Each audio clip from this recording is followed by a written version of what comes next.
இவங்க எல்லாருமே கேக்குற ஒரே ஒரு கேள்வி, இயேசு நான் கடவுள் என்னை தொழுது கொள்ளுங்கள் என்று எந்த இடத்துல சொல்றாரு? பல வருஷங்களா கேட்டுக்கிட்டு இருக்க இந்த கேள்விய ஒரு முஸ்லிம் சகோதரன் கேட்டாருங்க. அதற்கான பதில இந்த வீடியோல பதிவு பண்ண விரும்புறேன். ஆமாங்க, பைபிள்ல எந்த இடத்திலுமே இயேசு கிறிஸ்து நான் கடவுள் என்னை தொழுது கொள்ளுங்கள் என்று சொல்லவே இல்லை.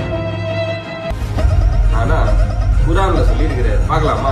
1 குர்ஆன் சூரா அல்-ஹஜ் 22வது அதிகாரம் 6வது வசனம் இப்படி சொல்லுது, இது ஏனெனில் நிச்சயமாக அல்லாஹ் அவனே உண்மையானவன். இந்த இடத்துல அல்லாஹ் அப்படிங்கிறது கடவுளை குறிக்கிறீங்க. உண்மையானவன் என்கின்ற அந்த தன்மை கடவுளுக்கு மட்டுமே பொருந்தும். அதுதான் அந்த வசனம் சொல்லுது. இயேசு என்ன சொல்றாரு பாப்போமா? யோவான் எழுதின சுவிசேஷம் 14வது அதிகாரம் 6வது வசனம் இப்படி சொல்லுதுங்க, இயேசு அவரிடம் வழியும் உண்மையும் வாழ்வும் நானே, நான் உண்மையா இருக்கிறேன் என்று இயேசு கிறிஸ்து கிளைம் பண்றாரு.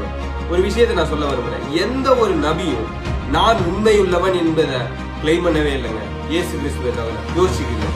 2வது குர்ஆன் சூரா அல்-ஹதீத்